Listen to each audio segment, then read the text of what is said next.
Bien-aimés frères et sœurs, je vous salue dans le nom de notre Seigneur Jésus-Christ. Merci d'être venus aux pages, un moment qui est dégagé afin que l'enfant de Dieu reste toujours en contact avec Jésus-Christ. Le page, c'est le paradis. Aujourd'hui, avec Jésus. Et particulièrement, en ce jour, nous allons nous intéresser à ce qui se passe par rapport au Covid-19, le coronavirus, et les interprétations que nous avons par rapport aux événements de la fin des temps. J'ai entendu dire, lorsque le coronavirus a été déclaré ici, en Côte d'Ivoire, des gens disent que c'est la fin du monde. Il y a d'autres personnes même qui s'en vont au village, qui essaient d'abandonner leurs activités ici à Abidjan. Il faut que la lumière soit faite, sur cette question. Cette maladie qui représente beaucoup de dangers pour la race humaine, et quelle est la position de l'homme par rapport à la foi. Ce sont des choses qu'il faut dégager pour qu'on aille un peu plus loin.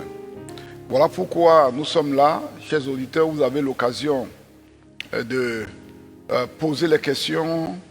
Et après avoir écouté, vous allez prendre note et puis préparer vos questions. C'est un temps qui peut durer 1 heure de temps au maximum. Alors, et vous pouvez aussi faire des questions sur WhatsApp et ces questions seront répondues. Voilà, sur le numéro 225 07 74 05 22. Voilà. Et si ces questions sont faites, nous allons y répondre. Bien. Les passages concernant les événements ou le comportement de ceux qui sont en contact avec l'Évangile par rapport à la venue de Jésus, par rapport à la fin des temps, le grand chapitre qui est consacré dans l'Évangile selon Matthieu, au chapitre 24. Vous pouvez aussi lire dans Marc chapitre 13, il y a des déclarations très importantes qui vont vous aider. Alors, je lis ici, je commence par le verset 1, Matthieu chapitre 24.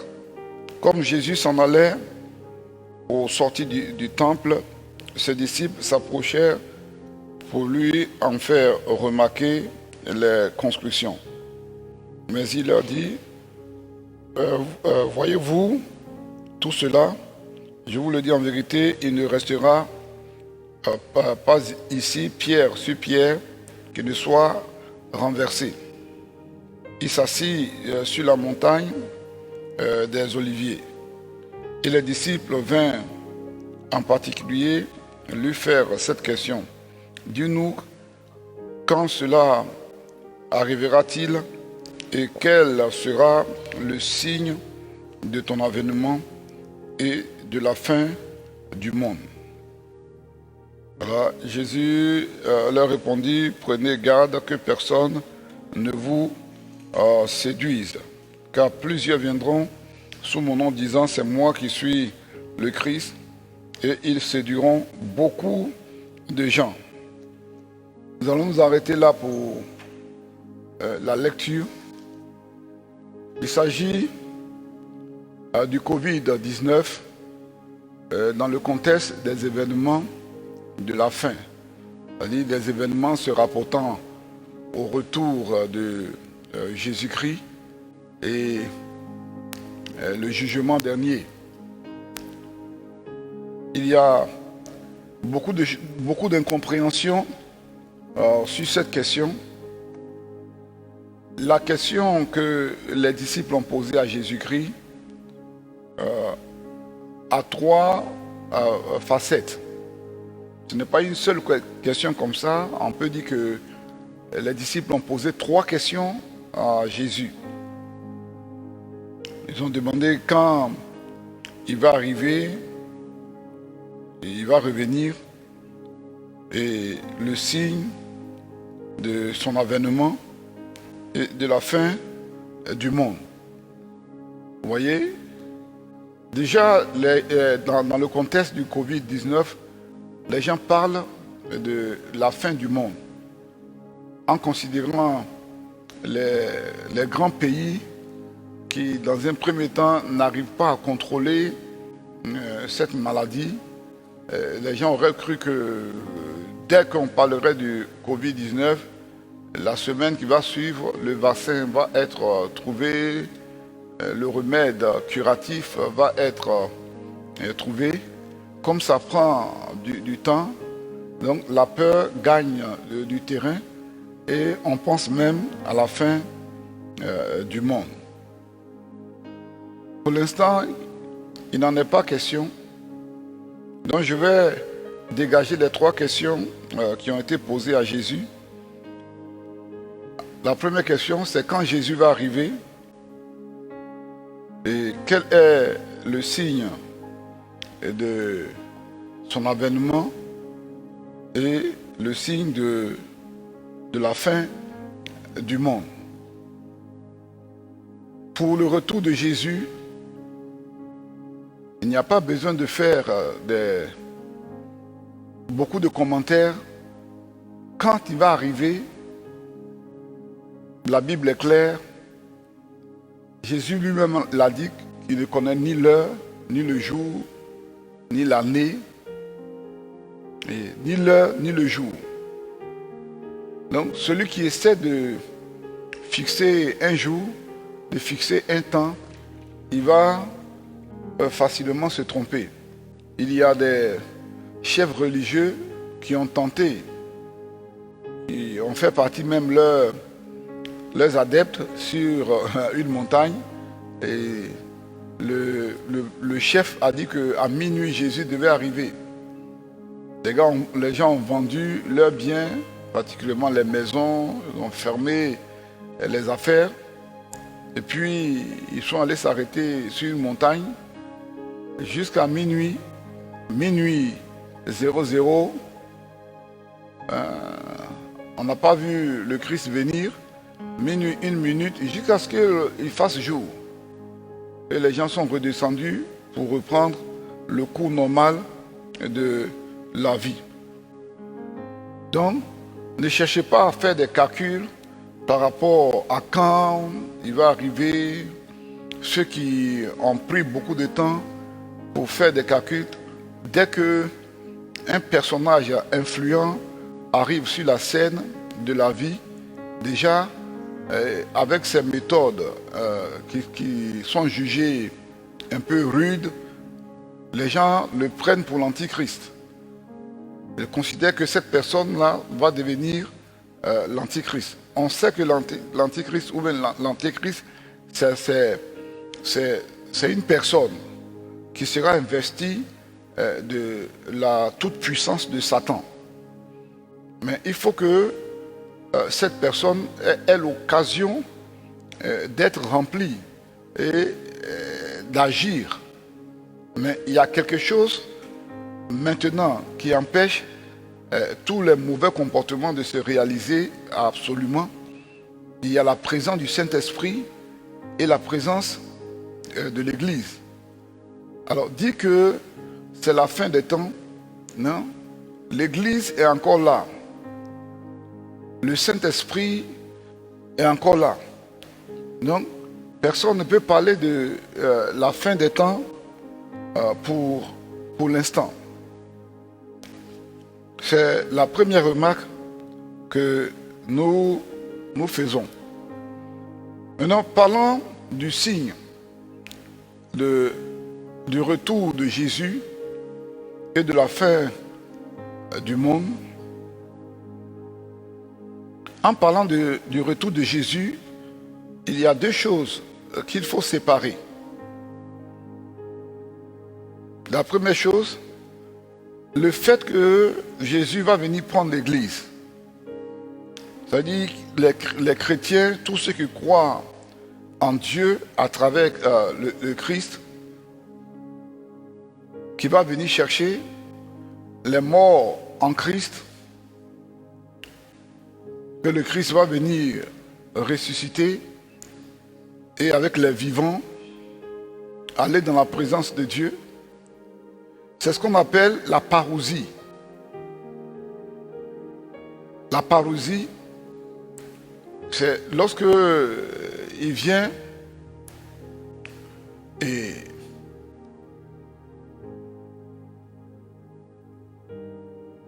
personne ne sait comment ça va se faire et il n'aura même pas de signe.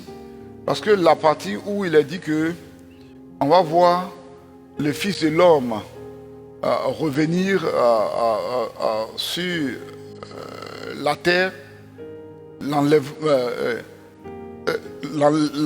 fait que le Christ revient pour régner, il ne faut pas comparer cela à l'enlèvement.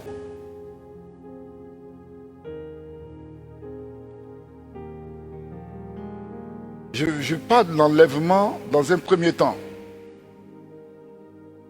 Donc il faut séparer l'enlèvement de quand Jésus va revenir avec tous les saints. Et ils vont s'installer sur la terre pendant 1000 ans. Il faut séparer cela de l'enlèvement.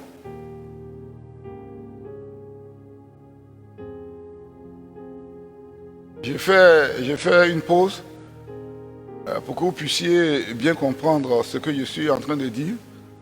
Séparer l'enlèvement de retour où le Christ revient, il est sur la nuée, tout le monde va le voir revenir. C'est différent de l'enlèvement.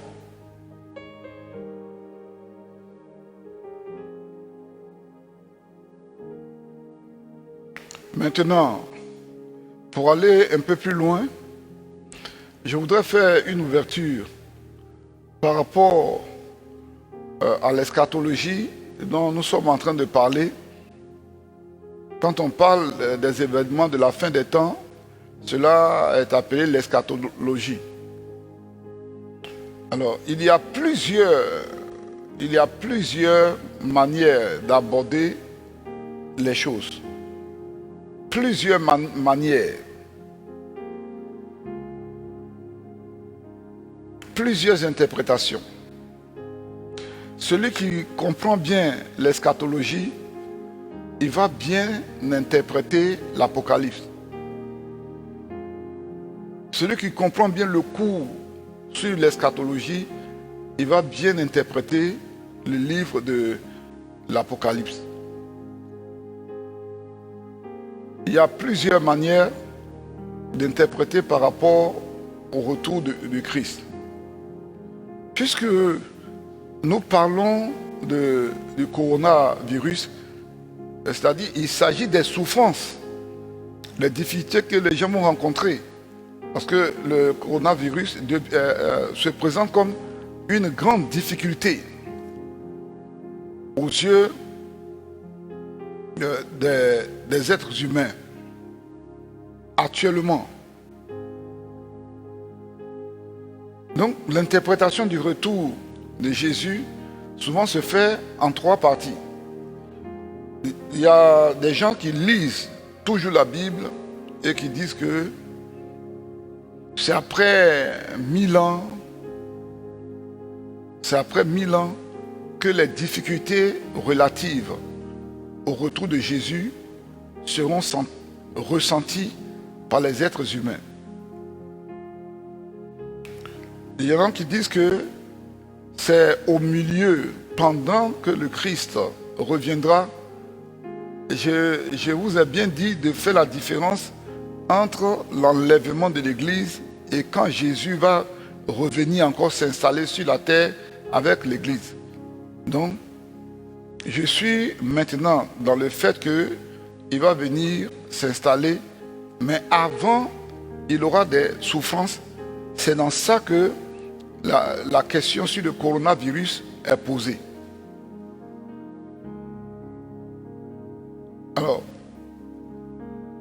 la souffrance, comme je l'ai dit, il y a des gens qui lisent la Bible par rapport aux trois manières d'interpréter et qui disent que c'est après les 1000 ans, quand Jésus a fini de régner sur la terre pendant 1000 ans avec les chrétiens qui sont revenus de l'enlèvement, que les souffrances vont commencer.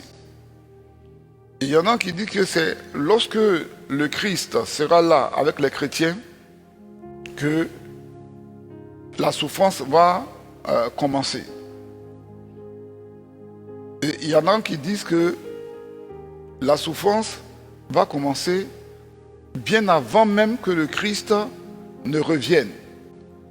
Alors quand je dis bien avant que le Christ ne revienne, je ne parle pas de l'enlèvement. La souffrance va commencer quand les chrétiens auront été enlevés. Le Christ est venu pour les chercher. Le monde ne sait pas. Le monde ne sait pas, n'est pas au courant de cet événement. Mais c'est les catastrophes que les gens vont constater. J'avais dit, quand je parle de catastrophe, par exemple, le pilote qui est chrétien, lorsque le Christ va l'enlever, étant en train de piloter un avion, si le copilote n'est pas à côté et il n'est pas dans le cockpit c'est le lieu où le pilote se tient pour travailler. Si le copilote n'est pas dans le cockpit et qu'il est dans les toilettes quelque part, ce qui va arriver à l'avion, ça c'est la responsabilité simplement de la compagnie de l'aviation. Le chrétien qui sera en train de conduire et qui va être enlevé de manière soudaine par le Christ, il n'aura personne pour freiner sa voiture. Sa voiture va aller cogner les choses, même s'il y a une rivière qui est là, la voiture va aller. C'est ce qu'on appelle les catastrophes qui vont accompagner l'enlèvement. Alors vous voyez déjà, à partir de ce que je suis en train d'expliquer, que l'enlèvement n'est pas encore fait. Pourquoi on parle de la fin du monde? Et j'ai bien expliqué que le Saint-Esprit est encore sur la terre, en train de travailler avec les chrétiens, en train de travailler avec l'Église. L'Antichrist, celui qui va diriger tous ces événements de souffrance et autres, il ne peut pas s'installer correctement à cause de la puissance de l'Évangile qui est encore là, entre les mains des chrétiens, sous la puissance du Saint-Esprit. Alors, donc, quand vous avez ces trois positions, donc vous allez poser la question, mais docteur, quelle est la position que vous soutenez? Je vous répondrai en disant que, comme nous parlons du Covid-19 et on l'assimile à la fin des temps ou bien du retour de Jésus-Christ, je précise que les chrétiens ne vont pas souffrir des événements de la fin des temps dont nous parlons. Les chrétiens seront enlevés. Les chrétiens seront enlevés. Donc si tu es chrétien, il faut rester tranquille. Par rapport au Covid-19, je ne peux pas dire que quelqu'un ne peut pas être atteint parce qu'il y a des mesures d'hygiène qu'il faut observer. Il ne faut pas aller se mettre là où il y a beaucoup de contaminés et autres affectés, infectés. Et il ne faut pas se comporter de telle manière, dire que je suis chrétien, donc Dieu me garde, je ne vais pas souffrir des événements de la fin des temps, que je serai enlevé, donc je peux me promener sans mon cache-nez ou bien mon masque. Le Covid-19 ne pourra rien me faire. C'est vrai que dans les pays occidentaux, actuellement, il y a deux types de tests. Le premier test, c'est pour savoir si quelqu'un souffre ou bien quelqu'un a le coronavirus. Le deuxième test par rapport au coronavirus toujours, c'est pour voir si la personne a eu le coronavirus sans savoir qu'elle a eu cela. Donc si la personne a eu le coronavirus sans le savoir et que la personne est guérie de par la réaction de son corps, il y a les anticorps qui sont déjà formés, développés en lui. Par conséquent, le coronavirus ne peut plus revenir dans son corps. Il y a un test qui a été fait en Californie et il y a un certain nombre de personnes comme ça qui ont été testées. Je parle du deuxième test et c'est 4% seulement. 4% parmi tous ceux qui ont été testés, c'est 4% seulement qu'ils ont trouvé, c'est-à-dire qui étaient protégés contre le coronavirus. Il y a des anticorps développés à l'intérieur de leur corps et même s'ils ne portent pas de masque, ils ne portent pas de cache-nez, même si quelqu'un tousse à côté d'eux, étant atteint du coronavirus, ces personnes ne vont pas avoir le coronavirus.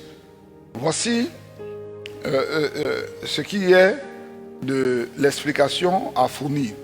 Maintenant, le conseil que je peux donner, puisque l'eschatologie, c'est-à-dire l'étude des événements des temps derniers, cette étude est très reliée au livre de l'Apocalypse.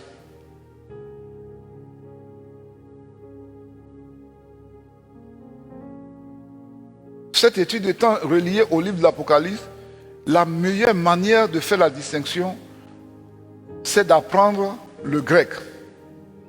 Le grec qu'on appelle le koiné, c'est-à-dire le grec ancien. Ce n'est pas le grec qui est parlé maintenant. Si tu veux rentrer dans les grands débats sur l'Apocalypse, que représente la lune, qu'est-ce que c'est que les coupes qui sont versées, la signification de telles choses, il faut apprendre le grec koiné pour voir ce que ça veut dire. Et, par exemple, l'évangile de Jean, au commencement était la parole. N-A-K. N-A-K, ça veut dire au commencement, je parle du grec koiné, N-A-K, hologos. Et Jean, son nom en lisant, c'est Johannes. En continuant la lecture, le nom de Jean, c'est Johannes. Logos, la parole. Donc il faut apprendre le grec koiné pour pouvoir rentrer dans les grands débats.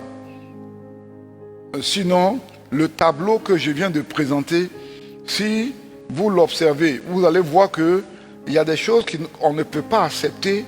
Comment c'est quand le Christ va venir qu'au milieu, à un moment donné, c'est maintenant que l'Antichrist va régner avec toutes les souffrances, ou bien, voilà.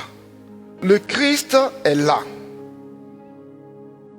Même pendant son premier séjour sur la terre, le Christ étant là, il arrêtait les cortèges funèbres.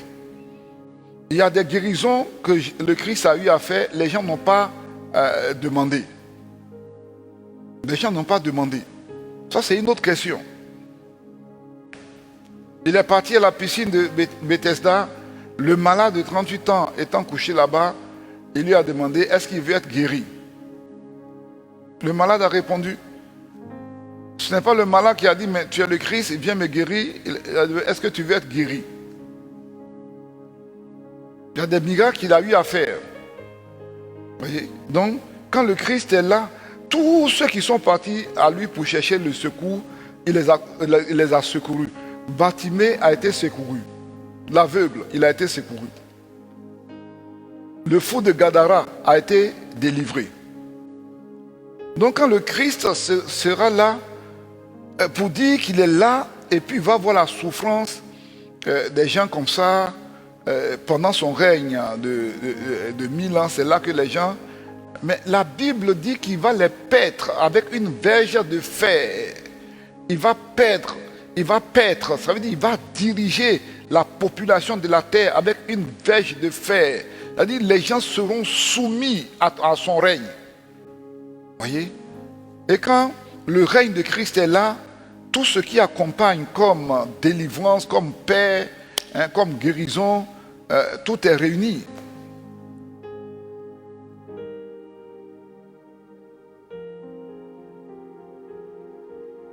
Est-ce que à ce niveau d'intervention, vous suivez un peu les choses par rapport au coronavirus, la manière dont les choses ont été présentées? Donc, comment vous situez le coronavirus dans les événements de souffrance et autres? Si vous dites que vous comprenez que les chrétiens ne vont pas souffrir les événements qui seront enlevés. Donc, déjà, le coronavirus, ce n'est pas la fin du monde. Ce n'est pas la fin du monde. Et il y a encore quelque chose que je voudrais signaler. Parce que le Christ a dit que pour qu'il revienne, il faut que l'évangile soit prêché partout. Pour dire que le Christ est à la porte, il est prêt, il faut savoir que toutes les ethnies, tous les types de peuples sont touchés. À présent, il y a des peuples qui sont cachés loin dans la forêt, qui ne savent pas ce qu'on appelle l'avion ou bien la voiture, qui vivent leur vie cachés quelque part dans la forêt de l'Amazonie. Ces gens qui ne sont jamais venus en ville, qu'on trouve à l'étape carrément primaire, absolument primaire. Il faut que ces gens-là entendent l'évangile, que l'évangile leur soit prêché. Pour que l'évangile leur soit prêché, il faut trouver une langue dans laquelle il faut leur prêcher l'évangile.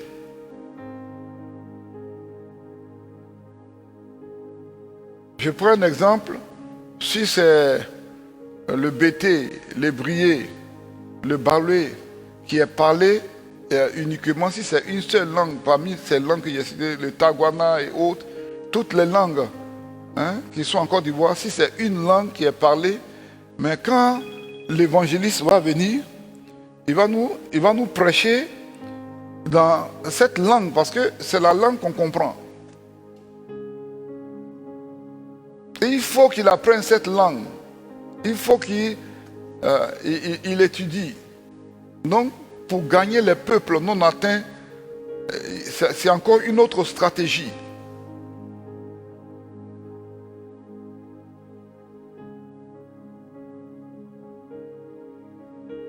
Voilà la situation par rapport au Covid-19, qui est loin d'être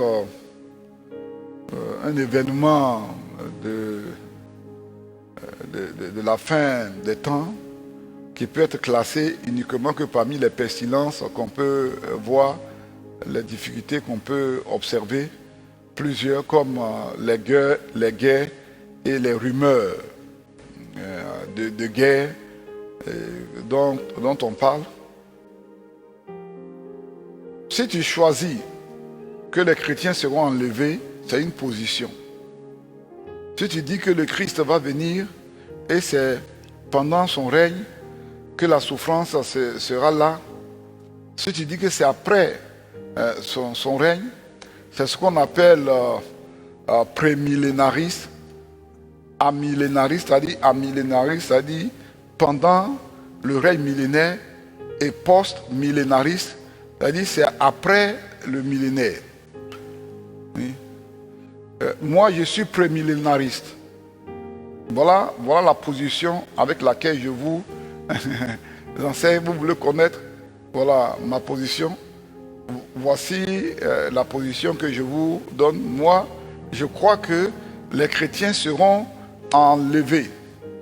D'abord, avant que la souffrance, les maladies bizarres et le fait de ne pas aller au marché, le fait de ne pas voyager, Voici une remarque très importante que je fais. Voilà, j'ai le juriste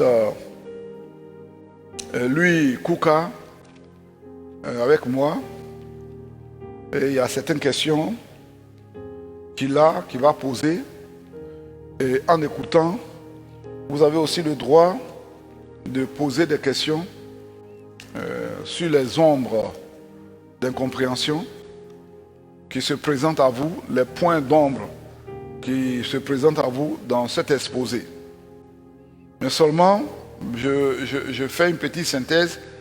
Je voudrais que vous fassiez la différence entre le fait que Jésus va venir prendre l'Église et ça ne sera pas un événement comme ça. Tout œil ne le verra pas. Tout œil ne le verra pas. Et l'autre événement où les chrétiens vont revenir. Aujourd'hui, nous ne sommes pas rentrés dans des détails où on doit expliquer ce qu'on appelle un temps, des temps et la moitié d'un temps dans le livre de Daniel et autres. Non, nous ne sommes pas rentrés dans ces détails à cause du Covid-19. Comment situer le Covid-19? Voilà pourquoi nous sommes partis dans le grand plan de l'arrivée de Christ. Dans les 2 ans et demi,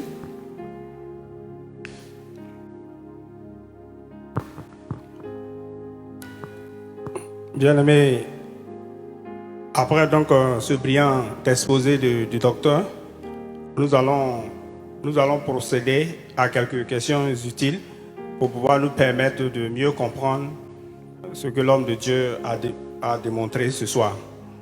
Alors, docteur, donc merci pour ce bel exposé et que le Seigneur vous bénisse. Merci bien, merci. Alors, la première question est partagée. La première question que je vais vous poser, d'abord, je veux rappeler le thème, le Covid-19 face aux événements des derniers temps, notamment du retour de Jésus. Alors, si on fait le résumé de tout ce que vous avez dit, est-ce qu'on peut retenir tout simplement que le Covid-19 n'est pas un événement ni un signe annonciateur des derniers temps? Bien. C'est une question vitale puisque la maladie est en train de frapper le monde entier. Jésus a parlé des pestilences. Des pestilences, c'est-à-dire des maladies, des guerres et des rumeurs de guerre. Il en aura beaucoup. Même avant le Covid-19, il y a eu certaines maladies comme la peste, le sida et autres. Mais ce n'était pas la fin. Ce n'était pas la fin. Une maladie ne peut pas annoncer la fin des temps. Dans l'enseignement de Jésus-Christ, il n'y a pas une maladie qui annonce son retour, qui annonce la fin des temps, parce qu'il aura telle maladie, une maladie peut apparaître, et ça fait partie des pestilences dont Jésus a parlé, comme les rumeurs de guerre et autres. Mais une guerre ne peut pas être un signe particulier de la fin des temps. Le Christ va venir par surprise. On ne sait pas à quel moment il va venir. Donc, je ne sais pas si vous comprenez bien la réponse que j'ai donnée. Le Covid-19 ne peut pas être un signe comme ça de la fin des temps. Ça fait partie des pestilences, des épreuves dont Jésus a parlé, qu'il aura beaucoup d'épreuves, il aura beaucoup de difficultés. Donc on classe cela dedans, dans les remue-ménages que l'être humain va connaître sur la terre, mais nulle part il n'est parlé d'une maladie spécifique qui va déterminer le retour, que ce soit l'enlèvement ou la parousie, c'est-à-dire le fait que le Christ apparaisse comme ça, que tout le monde puisse le voir. Hein, les deux événements, l'enlèvement et la parousie. Voyez? Merci, docteur. La deuxième question que nous allons poser pour nous permettre de comprendre l'essentiel de ce que l'homme de Dieu a développé est la suivante. Docteur, à la lumière de la parole de Dieu, oui, les hommes et les femmes de notre époque ont-ils raison de chercher à savoir la date ou les signes de retour de Jésus? Très belle question, une question très intéressante. Vous voyez, en suivant l'actualité, dans France 24 et sur d'autres nouvelles sur d'autres chaînes, il est dit que dans ces derniers temps, les gens qui vont à l'internet pour voir les sites de prière recherchés sont plus nombreux que d'autres sites. Et les gens ont même dit que, même au Danemark, au Danemark, ce pays qui est réputé pour un certain comportement, je ne vais pas dire toutes ces choses-là, même au Danemark, les gens s'intéressent au site de la prière et il est dit que la Bible même, la vente, la distribution ou bien le prix est élevé. Voyez, les gens recherchent maintenant la Bible parce que les gens pensent que c'est la fin des temps, mais ce n'est pas un bon comportement. Il faut le dire, il ne faut pas attendre un événement pour chercher Dieu. Les gens, dans ce sens, n'ont pas raison. Mais puisqu'il y a trois types, trois manières d'aborder le salut par la manière du brigand à la croix, qui a fait toutes ces choses, et puis il s'est retrouvé avec le Christ, il est en danger, il va mourir, et il a eu la lumière de Dieu dans sa pensée que c'est le Christ qui est là. Donc, il a demandé à ce que le Christ le prenne. Mais quand quelqu'un demande à Dieu de le sauver, et il le fait de tout cœur, Dieu le sauve. La deuxième manière d'être sauvé, c'est que quelqu'un est chrétien, et il a mal vécu, il se rend compte qu'il a mal vécu, il se repent. C'est ce que l'apôtre Jean a enseigné, que celui qui a péché vienne, il y a un avocat auprès du Père qui l'explique tout et cela lui sera pardonné. Mais la manière que j'ai souvent conseillé aux gens sur la terre, c'est qu'ils se donnent à Christ et qu'ils soient fidèles à Dieu. Il y a un grand prix dans le fait de rester fidèle à Dieu toute sa vie dès qu'on s'engage à se donner à Christ. Mais puisque le brigand a été sauvé, le fait que les gens réagissent positivement par rapport à la Bible dans ces temps de Covid-19, on peut féliciter ces personnes parce que c'est un éveil spirituel qui leur permet de rentrer en contact avec Dieu. Mais si les mesures scientifiques nous ont permis de surpasser le Covid-19 et que les gens jettent leur Bible, mais c'est ce qu'il ne faut pas faire. Voilà. Merci, docteur. Nous poursuivons notre série de questions. Sur les médias, sur le net notamment, et dans les journaux, on apprend souvent que tel président de tel pays ou de telle nation serait l'incarnation de l'Antichrist. Quelle appréciation faites-vous à la lumière de ces événements liés au Covid-19? Voilà, je l'ai dit, comme il y avait beaucoup de points à développer, on ne pouvait pas insister sur un seul point. Et pour que quelqu'un soit l'incarnation de l'Antichrist, c'est-à-dire il va devenir l'Antichrist, il faut que le Saint-Esprit soit absent de cette terre. Il faut que l'Église soit enlever. Un président peut développer un mauvais comportement, mais si dans ce pays, les chrétiens se lèvent pour prier, les chrétiens se lèvent pour demander des choses au sujet d'un président qui a tendance à incarner l'antichrist, Dieu, quand on lui demande des choses, il est tout puissant et il peut réaliser. Mais c'est pour cela que je mets la mention sur le fait que l'Église soit enlevée d'abord. Et que le Saint-Esprit aussi, si l'Église est enlevée, le Saint-Esprit aussi s'en va, parce que le Saint-Esprit est venu pour faire un travail dans ce monde avec l'Église, avec tous ceux qui croient. Les gens qui ne croient pas ne savent pas qu'il y a un Saint-Esprit qui travaille avec eux.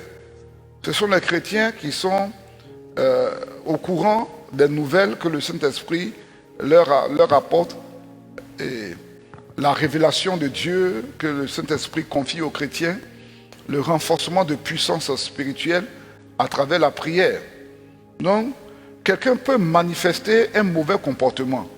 Donc, aller jusqu'à dire que c'est l'Antichrist qui est en train de venir de cette manière. On a dit ça de plusieurs personnes. Et ce n'est pas bien. Il aura un seul antichrist. Merci, docteur. Bien-aimés, nous poursuivons notre série de questions. Docteur, nous venons maintenant poser la question de savoir quelle doit être l'attitude des chrétiens face au Covid-19. Doit-il voir dans le Covid-19 un jugement du monde par Dieu ou bien une malédiction? Quelle doit être l'attitude des chrétiens face à cette pandémie? Voilà, écoutez bien cette réponse que je vais fournir. Très souvent, les chrétiens ont tendance à penser que c'est le comportement des inconvertis, qu'il y a trop de drogue dans un pays, il y a trop de prostitution, il y a trop de corruption. De la part de ceux qui ne sont pas convertis, c'est à cause de cela que Dieu est en train de frapper. Et si l'on juge que c'est parce que la spiritualité a baissé que Dieu est en train de frapper le monde entier, cette manière d'interpréter les choses n'est pas bien. Dieu, au contraire, frappe un pays là où il y a des chrétiens, je dis bien les chrétiens qui sombrent dans le mal. Ce sont les chrétiens qui font que le pays ne tourne pas bien. Il est dit que c'est la responsabilité des chrétiens de prier pour ceux qui sont en position d'autorité, pour que Dieu puisse les diriger, Dieu puisse les conduire et qu'il y ait la paix dans le pays. Et donc, pensez que le châtiment là, ce sont les inconvertis qui ont provoqué ça. Non, il ne faut pas penser de telle manière. Il y a une maladie qui est apparue et la plupart des confessions, 2 Chroniques 14:7 ou bien 7:14, c'est ça, où il est dit que si mon peuple, sur qui mon nom est invoqué, je vais trouver ça, voilà, s'humilie et prie. Je crois bien que c'est 7:14. Je vais trouver ce verset rapidement. Voilà, 2 Chroniques 7:14.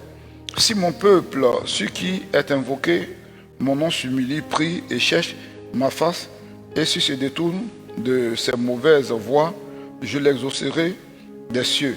Je lui pardonnerai son péché et je guérirai son pays. Vous voyez, par rapport au Covid-19, il ne faut pas jeter la pierre à n'importe qui dans les pays, même qui sont sévèrement frappés. Ce verset, ce texte biblique est clair. Il est dit, si mon peuple, ça veut dire quoi? Ceux qui appartiennent à Dieu. Et en ce moment-là, Dieu parlait des enfants d'Israël. Et avec le sang de Jésus-Christ par ricochet, tous ceux qui se donnent à Dieu constituent maintenant le peuple de Dieu. Si ce peuple s'humilie, maintenant, il n'y a pas un peuple comme ça dans un pays qui représente le peuple de Dieu. Dans le pays, il y a des inconvertis, il y a toutes sortes de religions, même des religions que peut-être Dieu ne considère même pas. Chacun a sa religion. Donc, qui est le peuple de Dieu qui doit invoquer le nom de l'Éternel? Il y a des gens qui ont dit qu'ils sont des prophètes. Ils veulent que ça soit tel représentant national qui puisse annoncer le jeûne et la prière. Mais non, ce n'est pas le peuple de Dieu entièrement. Ce n'est pas le peuple de Dieu. Il faut bien comprendre les Écritures. Merci, docteur. Nous poursuivons une autre question. Et comme vous l'avez si bien démontré dans votre exposé, Jésus a dit qu'il ne connaît ni l'heure ni le jour de son avènement.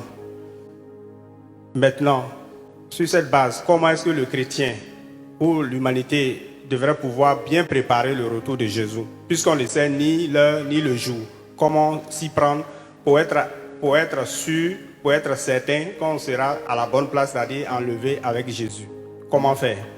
Voilà, la question elle-même, elle est bien posée, parce que notre vie ne dépend pas d'un calcul mathématique qui nous permet de savoir que Jésus va arriver dans un mois, et dans ce mois-là, on se sanctifie, on peut pécher, on peut faire toutes ces choses. C'est la tendance qu'on voit.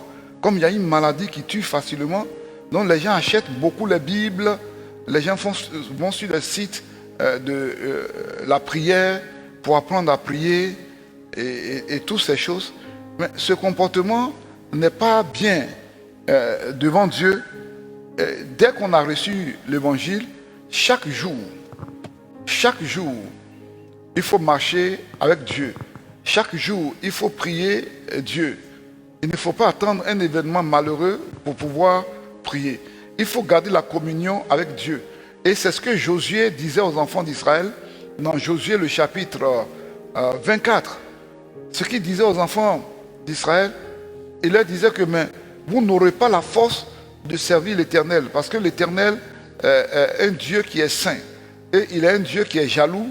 Il est un Dieu qui ne va pas vous pardonner vos transgressions. Et cette phrase, il faut la comprendre dans le contexte de l'alliance avec les enfants d'Israël. Nous savons que Jésus est venu, c'est en son nom que la repentance et le pardon des péchés sont prêchés.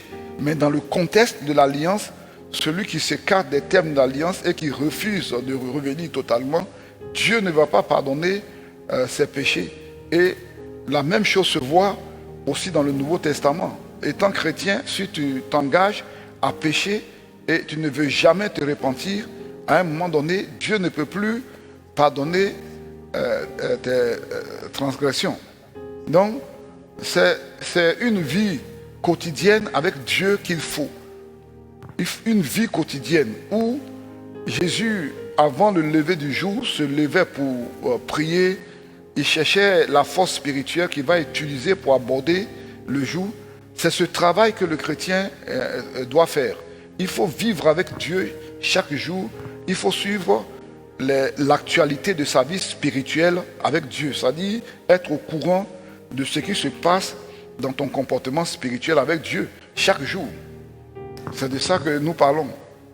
Nous allons maintenant poser l'avant-dernière question.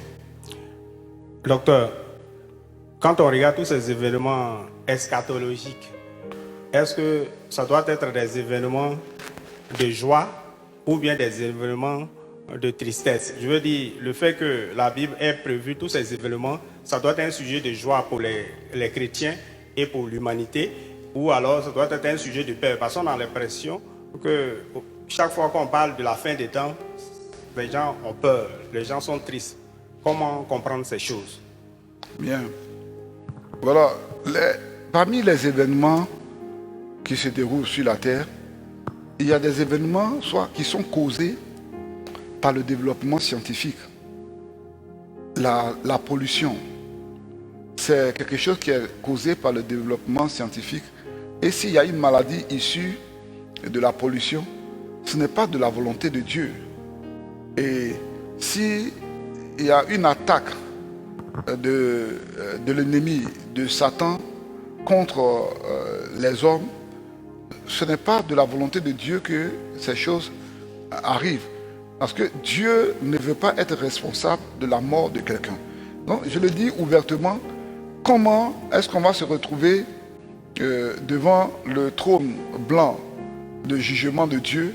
Je ne parle pas des chrétiens qui, eux, sont allés aux noces de l'agneau pour prendre les récompenses dans la venue de Jésus, mais dans le dernier jugement, ou même les morts de l'Ancien Testament, c'est maintenant qu'ils vont ressusciter et ils vont aller au jugement. Alors, si quelqu'un va partir au jugement, si c'est Dieu qui l'a tué, il est libre de dire, mais c'est toi qui m'as tué, donc voyons, c'est vrai, tu es Dieu, mais cette maladie-là, c'est toi qui as envoyé ça sur la terre pour que les hommes puissent mourir. Et dans le temps, voilà, la maladie que tu as envoyée là, je ne sais pas si c'est le stress ou telle maladie qui apparaît, je suis mort de ça parce que ça a été un châtiment que tu as envoyé et beaucoup de gens sont morts, je suis mort à l'intérieur. Je me préparais pour te servir, mais je suis mort. Dieu n'est pas responsable de la mort de quelqu'un. Il n'y a pas de réjouissance dans la douleur.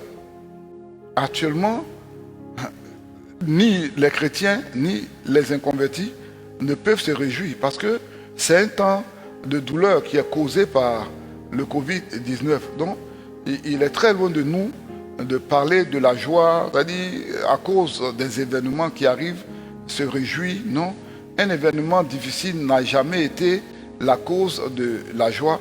Et comme le livre romain dit, toute chose concourt au bien de ceux qui aiment Dieu.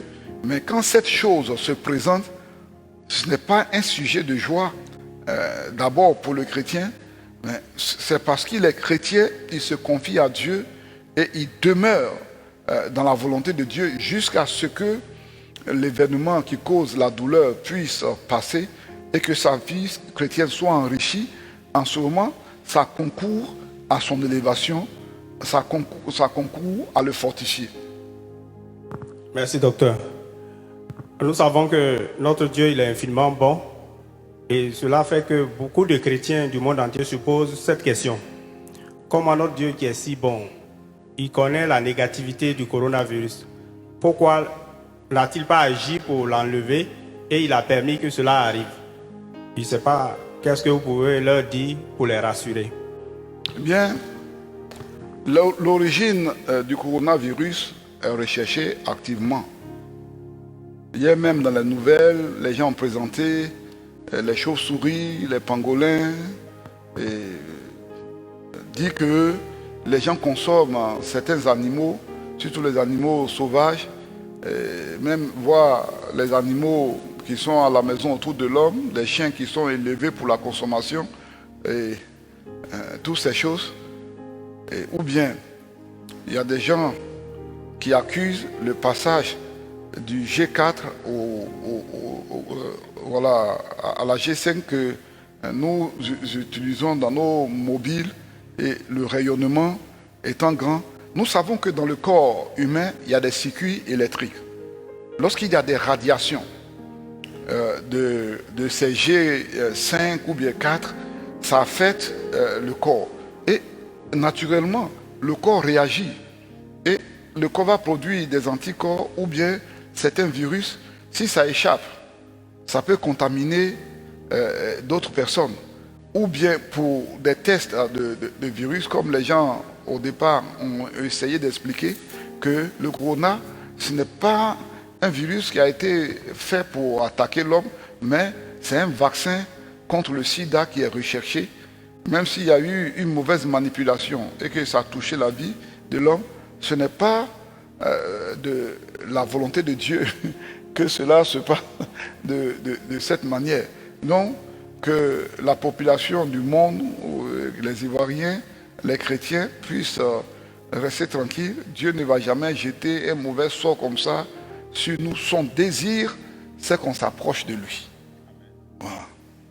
La dernière question maintenant. Est-ce que l'homme a le pouvoir, l'homme ou bien le chrétien a le pouvoir de retarder définitivement le retour de Jésus par le défaut de l'évangélisation? Une question qui est très vitale, puisque le retour de Jésus est lié à l'évangélisation qui va couvrir le monde entier et surtout les nations, parlant des ethnies qui vont être touchées. Aucune ethnie, aucune nation, parlant des ethnies, ne va dire que nous, on n'a pas eu l'occasion d'écouter l'évangile. Voilà un évangéliste qui est parti dans un village qui est très éloigné d'un grand centre de la ville. Et l'évangéliste, démontrant la puissance de Dieu, il y a une vieille femme étant à la maison qui se sert d'une canne pour pouvoir marcher. Étant dans sa maison, elle a été touchée par la puissance de Dieu. Et elle sort, elle dit à l'évangéliste, mais pourquoi une bonne chose comme ça? Que j'étais dans la maison, tu prêchais, je suivais la traduction. Mais un message puissant comme ça, qu'il y a un Dieu qui a donné son fils. Il a été maltraité, mais il est mort, il est ressuscité. Mais il fallait passer partout pour annoncer. Maintenant, si tu n'es pas venu et que j'étais morte, comment je vais faire devant ce Dieu? Non, je me donne à Dieu aujourd'hui, même si je n'ai pas la force de passer partout, mais vous qui êtes jeunes, passez partout pour annoncer.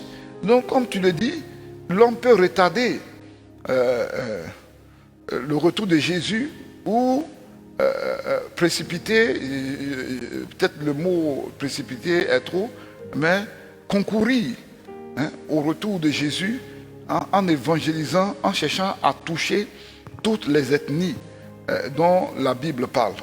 Voici le rôle qui est assigné à l'homme. L'évangile va partir de Jérusalem en Judée, en Samarie et aux extrémités de la terre.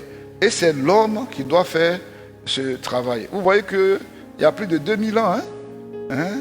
Donc, Dieu attend toujours les hommes pour qu'ils puissent s'engager et qu'ils puissent faire le travail avec l'être humain. Voici en quelque sorte la réponse que je peux fournir à cette question. Donc, voilà, bien-aimés auditeurs, merci. Voici le peu qu'on puisse dire sur le Covid-19 par rapport aux événements de la fin. Je vous encourage à déterminer votre position par rapport au retour du Christ. Vous allez bien comprendre la Bible et si vous voulez bien rentrer dans un débat et donner votre position dans le livre de l'Apocalypse, je vous encourage à étudier le grec qu'on appelle le koiné. Et dès que on dit tel mot, vous savez que c'est le mot qui a été utilisé pour faire l'interprétation ou bien la traduction du livre de l'Apocalypse. Sinon, vous ne pouvez dépendre du contexte, qui est aussi très important, un moyen essentiel pour dégager le sens d'un texte en suivant les syntaxes, en suivant l'agencement, la phraséologie du texte, comment les mots sont agencés, qu'on appelle la phraséologie. Et voilà, que Dieu vous bénisse.